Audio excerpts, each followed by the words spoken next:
wa mimman khalaqna ummah yahduna bil haq wa bihi ya'dilun. Sebuah tatanan adil dan makmur itu dimulai dari sebuah terang cahaya. Tadi kita matur, para nabi rasul datang itu adalah dia sebagai cahaya. Dengan cahaya itu untuk dapat menerangi cahaya-cahaya yang sedang redup atau yang sedang mati, tapi ada potensi cahaya itu dapat dinyalakan. Itulah dia hadir. Maka kalimat li utama makarimal akhlak yang di dalam hadis ini, para nabi para rasul diutus itu bukan untuk membenahi akhlak, tapi untuk menyempurnakan akhlak yang telah baik. Catatannya ini, jadi diutus untuk menyempurnakan akhlak yang telah baik.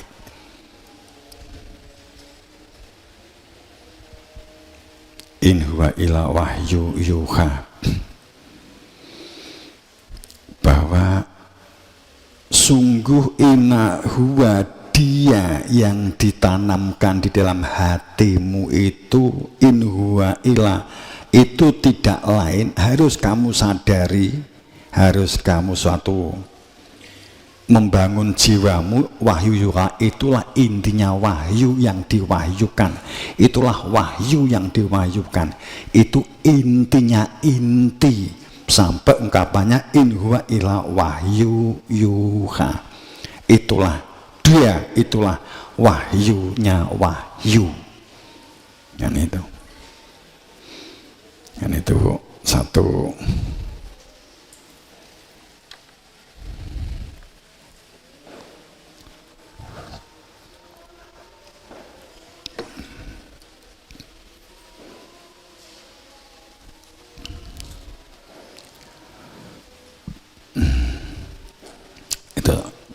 Itu untuk Bikuko. Kemudian kita kembali kepada cerita kisah umat manusia. Kita kolaborasi ya, kisah sang utusan membangun sistem peradaban baru di setiap zaman. Cerita kisah umat manusia ketakutan saat para rasul mengungkap kebenaran. Apakah di zaman ini terulang? Sistem dunia ini lahir itu dari ego, dari rasa takut dan dari rasa khawatir serta hasrat menguasai dan ketamakan. Dunia lahir, sistem ini lahir, yang kemudian menjadi budaya, menjadi kebiasaan, ini dari ego. Lahir itu dari ego. Ceritanya begini, ada satu keadaan, saya akan menceritakan dua situasi di sekitar 2000 tahun yang lalu. Ada sang utusan, kemudian dia memiliki beberapa umat atau jamaah, kemudian memiliki ahlul bait, orang dalam, yang semula itu ada 12, kemudian akhirnya tersisa tinggal 11. Kemudian 11 orang yang taat ini sebagai murid-muridnya, murid sang utusan, yang pada akhirnya di antara mereka itu ada yang ditunjuk untuk menjadi pelanjut, tepatnya sebagai penjembatan atau wakil resmi, akan tetapi fungsinya sebagai wakil, karena ada wakil resmi Tuhan yang belum muncul. Kemudian saya sebut ini orangnya Yohanes, ini katitipan. Kemudian pada saat titik tertentu ke-11 orang ini akhirnya dibunuh bersama keluarga dan orang-orang sekitarnya yang mensupport, yang mendukung ke-11 orang ini dibunuh semua oleh satu orang, kan gitu ya. Kemudian pembantahan ini besar, kemudian sang pembantai akhirnya mendirikan sebuah komunitas yang keberlangsungannya sampai titik sekarang. Ada peristiwa besar ya. Itu karena pada saat akan membangun sebuah peradaban baru. Kemudian cerita kedua di 1400 tahun yang lalu ada satu peristiwa konspirasi hebat luar biasa. Ada konspirasi hebat yang namanya konspirasi. Itu adalah peristiwa bersembunyi supaya orang yang asli tidak tahu bahwa dia sedang melakukan perencanaan yang akan menghancurkan, padahal sebenarnya juga tahu persis. Kemudian konspirasi ini untuk membuat satu stigma itu satu proses kebohongan atau pembohongan peristiwa itu, supaya karena begini, proses pergantian pelanjut rusulana itu tatero, mursalatil itu urfa, bahwa mimba di rasulah dalam arti yang sama, bahwa arsalna rusulana, risalah rasul dengan rasulnya itu prosesnya gulawentah tatakro, sambung kait mengikat tidak pernah terputus. Itu adalah urfa, mursalat, risalah kebenaran itu adalah mursalatil urfa, itu adalah kait mengikat tidak akan pernah terputus sama sekali. Mimba'di setelahnya, bi rasul dengan rasul selanjutnya tidak akan pernah terputus satu detik pun kalimatnya bir rasul. Bak majrur, takrif, makrifah, muqaddam, dan itu majhul, ditunjuk atas kehendak Tuhan. Urfa itu saling kait mengikat terus menerus.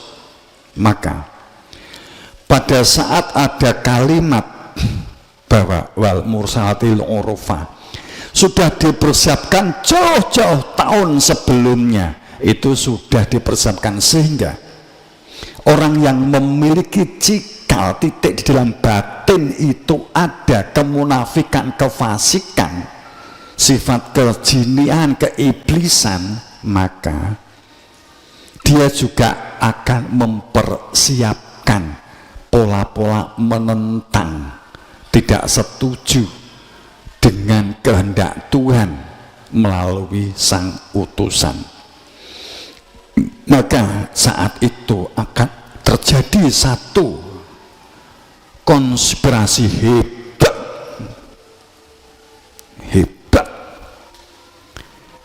menghilangkan kebenaran. Satu, kebenaran adanya risalah Tuhan mengenai bagaimana manusia itu supaya musyahidan, dapat bersaksi secara real, fakta di dalam rasa hati, mengetahui ahadiyatnya diri Tuhan. Kemudian yang kedua, menghilangkan tentang kebenaran fakta berkaitan dengan masalah hakikat hidup, supaya orang itu tidak mengetahui tentang kebenaran hidup sehingga terombang-ambing dalam kehidupannya, supaya manusia dalam kendali pelaku-pelaku konspirasi ini, sehingga dia dapat membuat konsep-konsep kebenaran sesuai dengan pikirannya untuk dapat mengontrol dan mengendalikan orang-orang. Kemudian ketiga, jangan sampai atau ditutup kebenaran orang mengetahui tujuan hidup, supaya manusia tidak mengetahui kebenaran, kepastian akhirat, sehingga ketiga hal yang sangat mendasar ini dibuat, dikonspirasikan.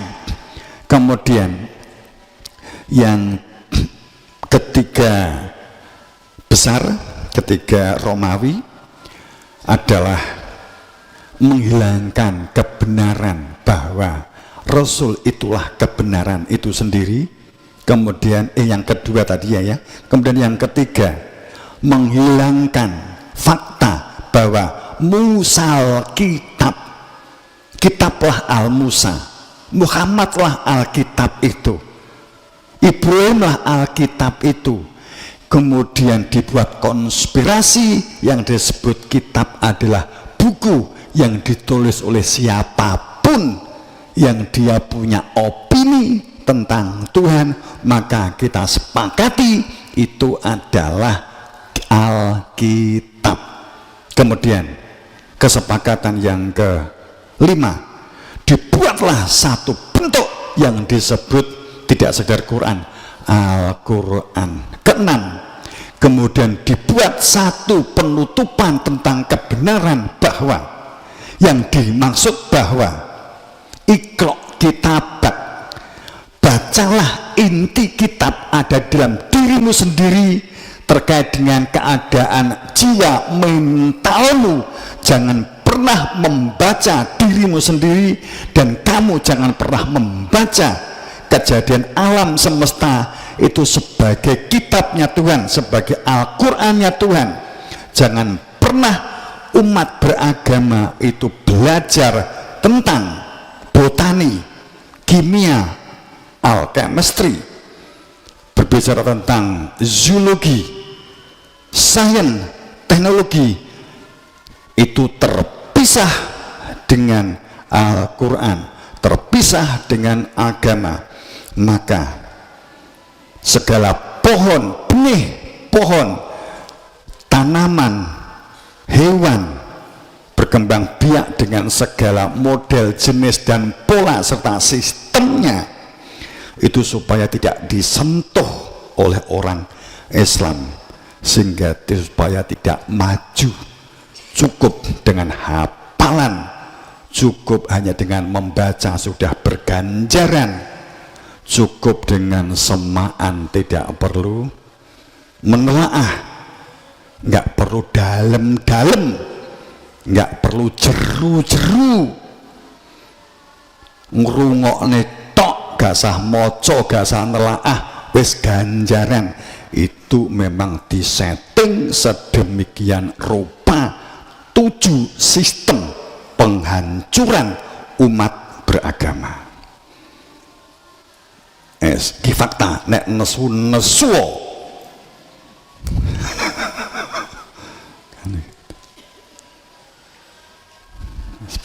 sepertinya kan begitu.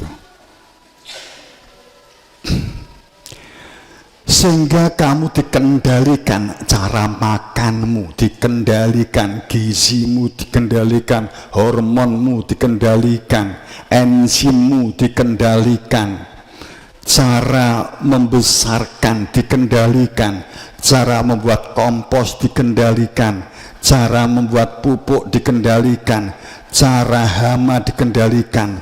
Makanya kue dadi wong kopiahan kecenderungane budu tentang pertanian, tentang peternakan, tentang sains, tapi pinter nggunakne HP, pinter ngurusak HP, pinter ngurek-ngurek HP. Nggih napa mboten? Alhamdulillah.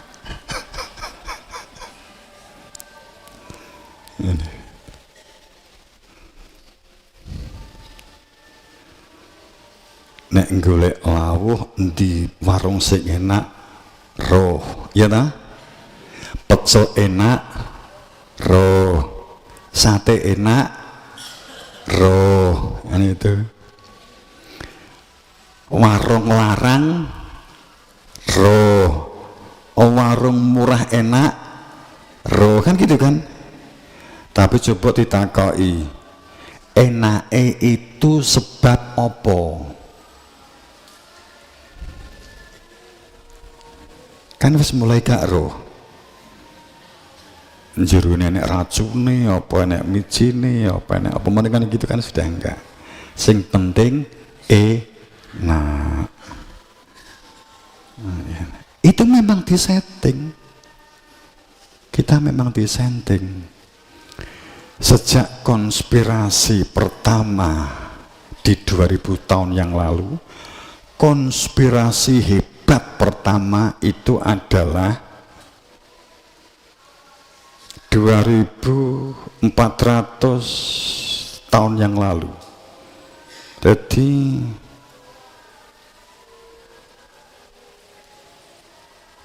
1000 tahun sebelum Nabi Isa itu sudah ada konspirasi hebat pada saat ada kelompok jalur 13. Pada saat itu terjadi proses, ada satu kejadian begini di zaman Nabi Musa. Nabi Musa itu diberi informasi dari gurunya, didhawuhi oleh gurunya untuk mencari tanah perdikan, untuk membangun sebuah komunitas makmur dan sejahtera di suatu tempat yang disebut dengan tanah perdikan.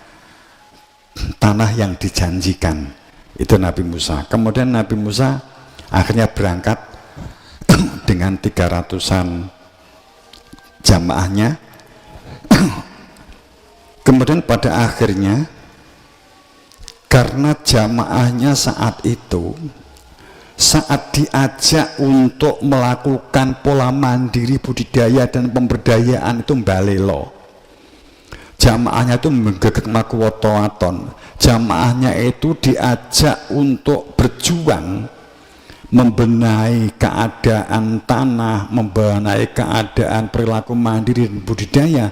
Itu sesuatu yang dianggap tidak bermanfaat, tidak berfaedah, dan tidak percaya kepada Nabi Musa.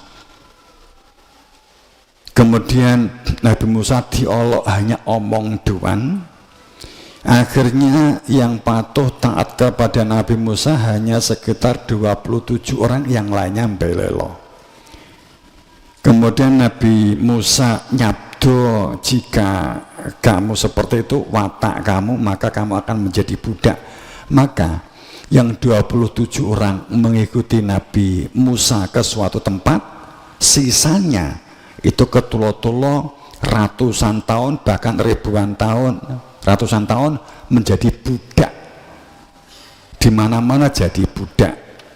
Akhirnya mereka tersadar terkait dengan sabdonya Nabi Musa itu. Akhirnya mereka membuat satu tembok penyesalan karena tidak mengikuti Nabi Musa. Kemudian tembok itu disebut dengan tembok ratapan anak tiri.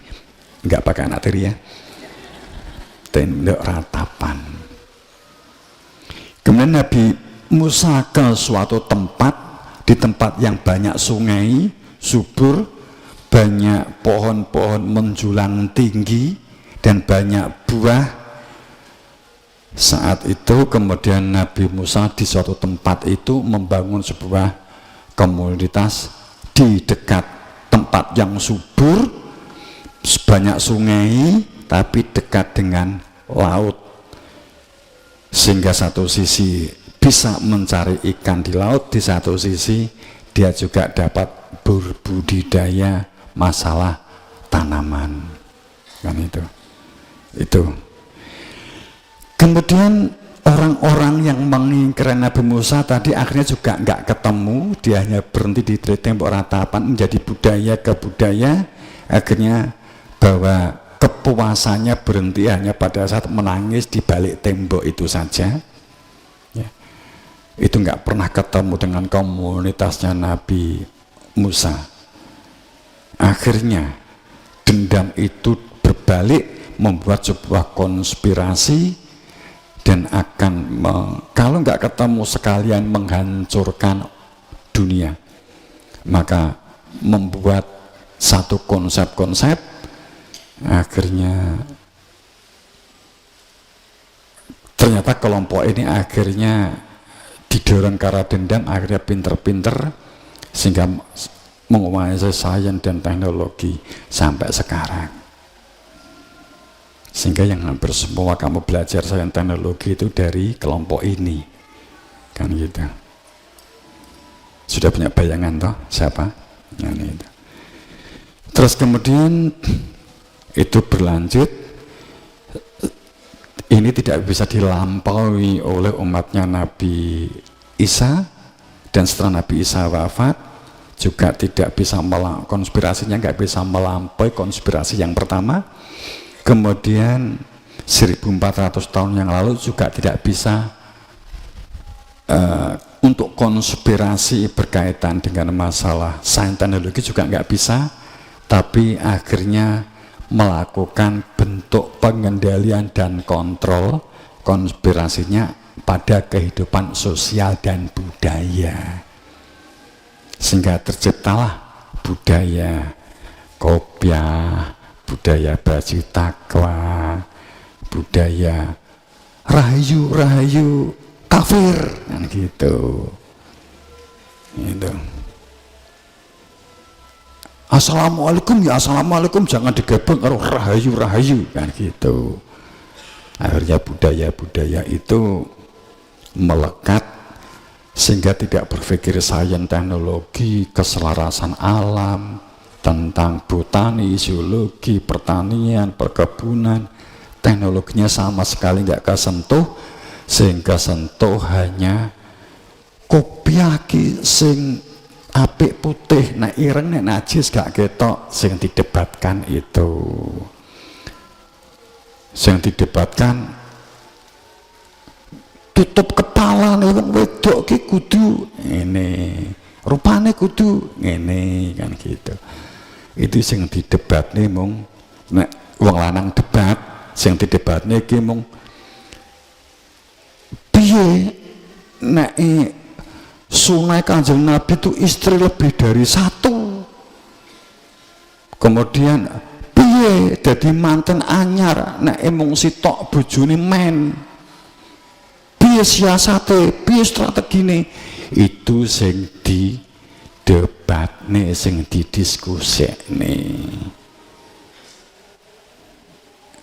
Enggak enek, enggak akan sains dan teknologi, enggak. Sing didebatnya itu kurang lega ditambahi nek kowe salat iki bacaane iki, terus akhirnya muncullah subhana rabbil adzimi wa bihamdi. Itu enggak dari Nabi itu kan munculnya kan dari orang kebingungan apa yang sing diwaca Kanjeng Nabi yo pada saat rukuk ngene iki apa yo, kan gitu. Mula sing siji muni subhana rabbil adzimi wa bihamdi, sing sijine subuhun kudus rabbuna wa rabbul malaikati waruh, sijine kalimatnya inani anallah la ilaha illa fa'budni, kan per pemilik kopiah sing dikene enek ulama kan beda-beda. Nah itu kemudian debatnya kan hanya itu. Perbedaan itu sudah menunjukkan berarti kan bukan dari Kanjeng Nabi kan, tapi dari kebingungan mosok meneng. Terus akhirnya disepakati nek rukuk subhana rabbiyal adzimi wa bihamdi, nek sujud subhana rabbiyal a'la wa bihamdi, nek ngadeg rabbana lakal hamd atau apa gitu kan. Itu kemudian muncullah kesepakatan sholatnya piye ya, kan gitu. Kanjeng Nabi biyen piye ya sholatnya ya, kan. Saya nesu engkau.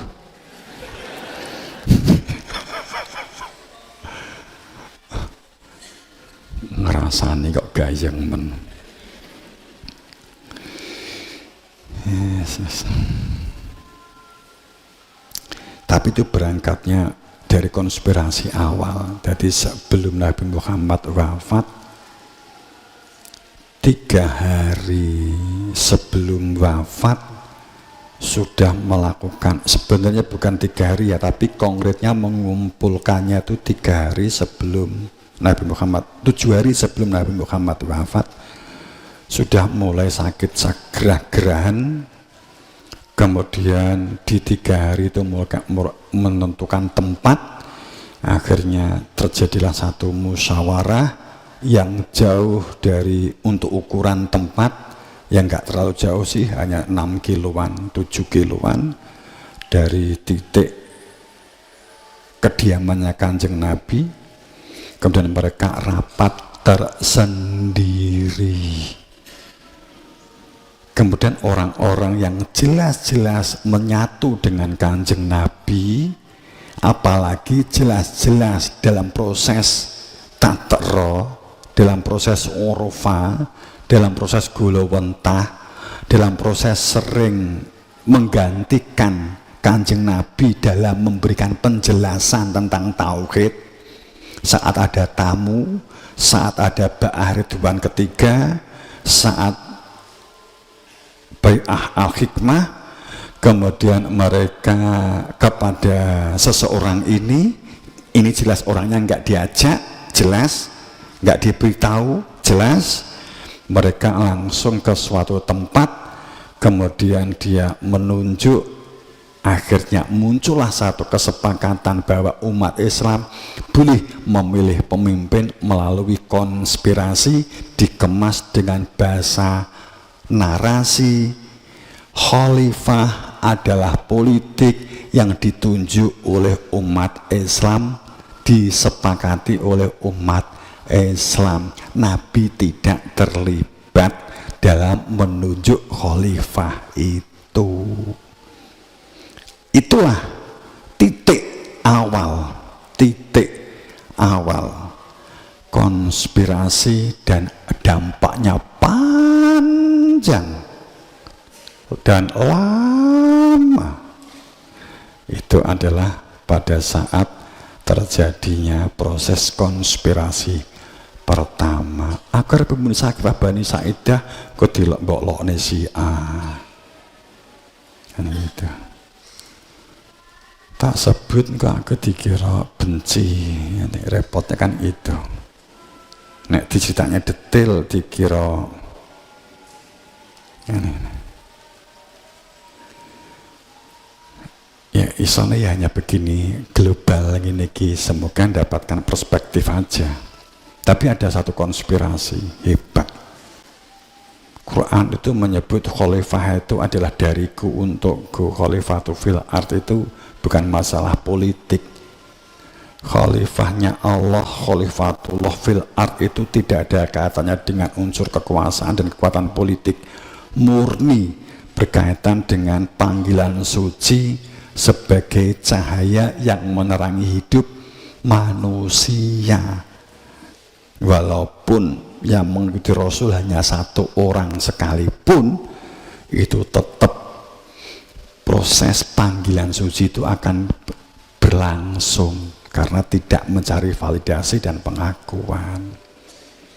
Akan tetapi orang-orang yang berdiri dalam sistem dunia yang lahirnya itu dari ego, dari rasa takut tidak bisa menguasai, dari rasa khawatir jika tersisih, karena dia tahu bahwa saat seseorang itu dia itu penuh dengan nafsu, penuh dengan tamak, maka dengan sendirinya dia tahu pasti jika Imam Ali yang melanjutkan setelah Nabi Muhammad, jelas aku kok nggak dinggo, karena dia tahu persis saya orang tamak, dia tahu persis saya orang serakah, dia tahu persis bahwa saya tuh moto duitan, aku mesti gak dinggo, itu tahu persis,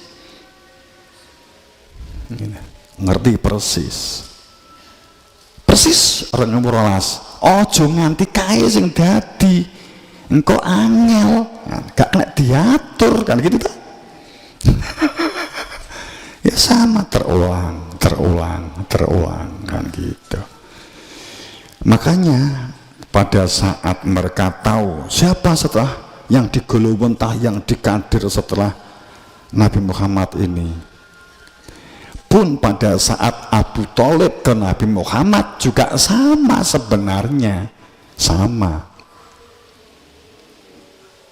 Kenapa mereka kaget setelah Nabi Muhammad membalik fakta, kemudian disebut sebagai Al-Amin? Karena prosesnya termasuk cepat.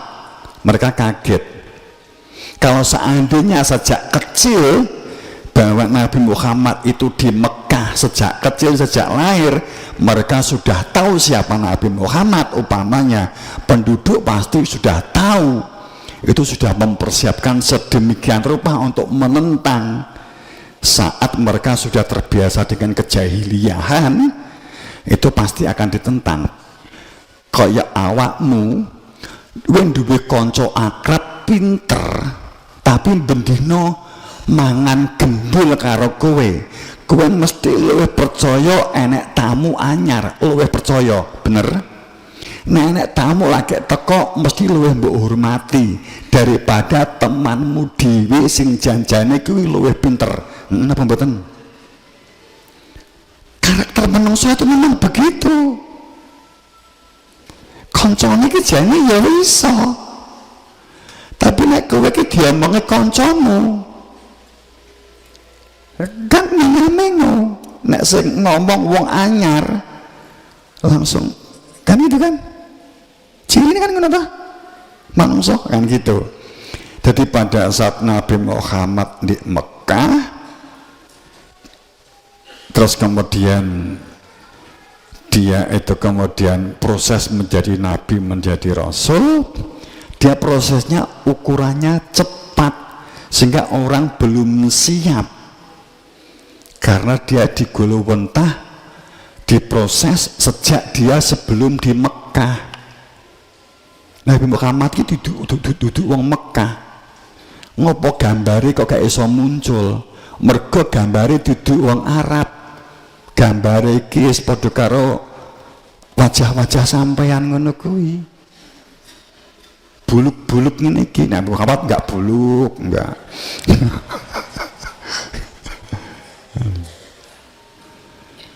Jadi dia datang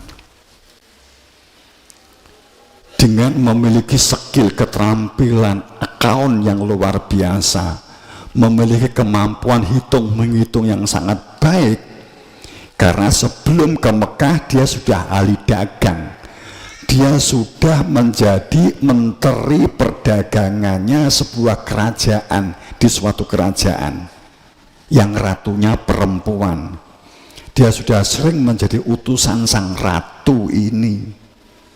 Sang ratu ini memiliki komoditi, beberapa komoditi terhebatnya adalah baros, kapur barus. Kemudian komoditi keduanya itu adalah masalah biji, panganan, kemandirian. Komoditi ketiganya itu adalah masalah logam.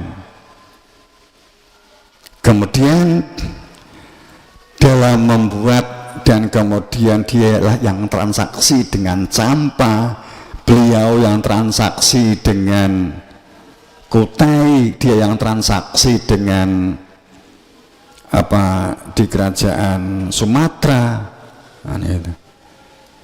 Pada saat dia melakukan transaksi, sehingga dia sudah memiliki keterampilan hitung-menghitung yang sangat luar biasa dalam membuat siklus dan sirkulasi sistem keuangan sangat baik, sampai kemudian masih sangat muda tapi dipercaya oleh sang ratu. Suatu saat dia diutus oleh sang ratu karena dia dalam pencariannya tentang jati diri matur kepada sang ratu, "Ratu, saya mau ke suatu tempat. Ketepatan ini Campa sedang membangun hubungan koneksi perdagangan dengan orang Jazirah di Timur Tengah. Oke, saya akan ke sana mencari guru saya yang ketepatan itu jalur darah saya. Akhirnya dia berangkatlah ke Mekah. Kan itu kemudian dia ketemu dengan gurunya, nyuwun ilmu, kan gitu. Ternyata dia melakukan perdagangan luar biasa sampai Warokoh kaget. Kemudian Warokoh sama Naufal mengatakan, ini kayaknya ada orang ajam yang dia itu bisa energinya bla bla bla bla bla begitu. Makanya di Al-Quran kan disebutkan bahwa Nabi Muhammad kan nggak bisa bahasa Arab, tapi dia adalah berbahasa ajam, tapi ilmu itu dengan bahasa Arab kan gitu kan. Cuman terjemahnya kan, tafsirnya kan Arab. Oke, kan itu. Iki rada blak-blakan loh.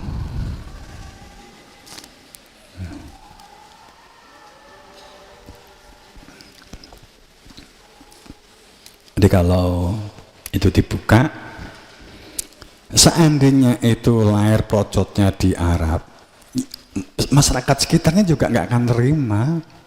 Kenapa Imam Ali sulit? Karena dia lahirnya di sana.